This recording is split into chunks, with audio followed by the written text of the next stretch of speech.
Aisyah binti Muhammad ini, kelas 5 N3.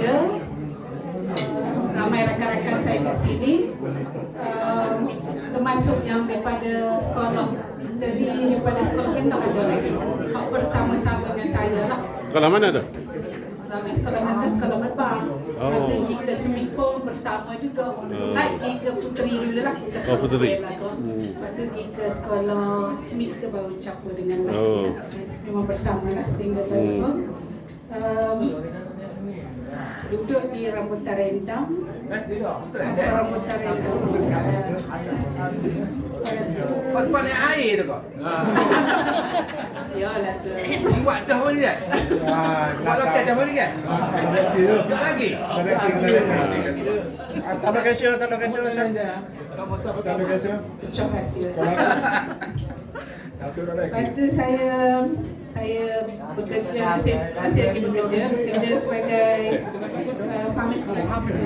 Memang kita tukarlah ada satu sepintar. Cuma tadi berada di hospital tempat. Pada rakan-rakan kalau masuk wakil ke apa, ajaklah sebab saya pun minta maaf banyak pada semua. Kita ni ingat ceceh tapi ya kita lah ke main nak masuk Nesir sedikit kita tak ingat tak cek, jadi tega-tega lah. Maaflah kalau ada kapok-kapok kepada semua rakan-rakan, sebabnya kita ni semua otak ni banyak kerja kan. Jadi ingat tak ingat lah, kecuali betul-betul bekerja bersama dia lah.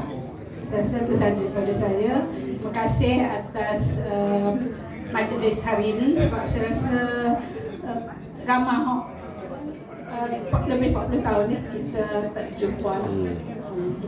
Saya rasa satu memori untuk kita lah, sebab bukan mudah lah, kita pun belum tentu lagi deh tahun depan tu kan. Hopefully semua pada semua rakan-rakan kita ni kerja bagi kesihatan, makan-makan juga, tapi yang pasti jagalah kesihatan supaya kita semua sihat belakang lah.